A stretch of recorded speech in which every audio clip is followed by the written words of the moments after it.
This video essay will demonstrate how during the 2000s, comedy films such as Tropic Thunder 2008, White Chicks 2004, and Borat 2006 use exaggerated stereotypes of gender, race, and class pre-social media, discussing how such films from the past could not be made in the present day due to politics, money, and social pressure. In the current era, the vast majority of people's humour shifted due to the change in societal norms and cultural perspectives. What was once considered humorous has now been cast aside and considered offensive to some. For example, Ben Stiller, the director of Tropic Thunder 2008, stated, "But now in this environment, I don't even know if I would have ventured to do it, to tell you the truth." The rise of minorities being given a larger voice in society and having an impact on politics and finance gave us the cultural phenomenon known as cancel culture, which arose at a similar time to movements such as Black Lives Matter and the LGBTQ community. These movements, amongst others, have had a drastic influence on shaping how mainstream comedy films have evolved over time to be more socially conscious. Salzman 2020 states, "There are clear signs times are changing, and the Black LGBTQ voices are increasingly taking center stage in nationwide conversations about race, discrimination, and police violence." In Meredith D. Clark's article, Drag Them, A Brief Etymology of So-Called Cancel Culture, she quotes, "Canceling is an expression of agency, a choice to withdraw one's attention from someone or something whose values, inaction, or speech are so offensive one no longer wishes to grace them with their presence, time, and money." Comedy evolved into a more mindful and delicate approach to humour in gender, race, and class, keeping humour safe and avoiding the taboo, treading in the fear of losing their reputation and financial backing due to potential cancellation.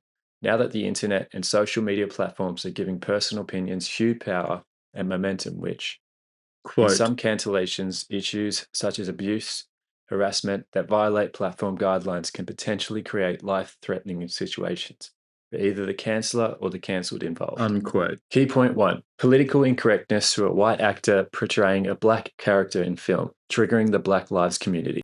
2008 satirical comedy Tropic Thunder, directed by Ben Stiller, was well renowned for its controversy since the beginning of its release. The main issue of focus in particular was the portrayal of Robert Downey Jr.'s racially perverse stereotype as a white male actor playing a black actor. Robert Downey Jr. was nominated for an award for Best Supporting Role that year. Though cancel culture did not exist at the time, and social media was merely an ideal, the backlash and critique was expressed by protesters gathered outside the premiere in Los Angeles, holding signs that said, "Ban the movie, ban the word, and the R word is hate speech." Unquote. The disability community had already begun to boycott the movie due to its use of the term retard throughout the movie and also inflame the stereotypes of the special needs Forrest Gump-styled character too. During an interview, director Ben Stiller quotes, "There used to be an understanding with an audience, and I'm not saying that the audience is no longer understanding. I'm saying that things have gotten very muddied." When informed of the claim that his movie was cancelled, Ben Stiller went onto Twitter to state, "No apologies for Tropic Thunder," adding, "It's always been a controversial movie since when we opened. Proud of it and the work everyone did on it," continuing to stand by his film. Regardless of those who disagree, Tropic Thunder's intention was to challenge and provoke the audience whilst making everyone laugh. Key point 2. African Americans portraying a stereotype of two highly privileged white women challenging racism, white privilege, and cancel culture. In 2004 satirical parody comedy White Chicks, the film inverted exaggerated racial and gender stereotypes by appropriating another race to show two male African American actors portraying two white rich Beverly Hills girls. The over-exaggeration of the portrayal of the white women was to allow white audiences to see the humor in the societal privileges and the structure of power and race in society. In today's politically correct climate, however, it is unlikely it would have been made, and if it was made, there's a good chance that the Wayans brothers would have been cancelled, censorship which Marlon firmly fights against. Director Marlon Wayans stated, "If a joke is going to get me cancelled, thank you for doing me that favour. It's sad that society is in this place where we can't laugh anymore. I ain't listening to this damn generation." Key point 3. Challenges racial stereotypes through an over-exaggeration of portrayal as a foreigner exposed to Western culture and the inaccurate portrayal of a country. Sacha Baron Cohen's satirical mockumentary Borat, 2006, portrays an over-exaggerated stereotype of a fictional journalist from the foreign country of Kazakhstan, consisting of harsh dialogue, sexist views, racist ideals, incest, rape, It presented Kazakhstan as an outdated lower-class society, which led to a ban of the film within Kazakhstan. Within the film, Borat is presented in a fish-out-of-water scenario when being sent to the USA, displaying his believable ignorance in Western culture. With the use of documentary-styled film work, American civilians unwittingly partook in the film, giving them a safety net to expose their true views on feminism, racism, and politics. Unaware of the film's intentions to display American societal beliefs and the opinions of foreigners, leading for some to sue for feeling deceived or tricked.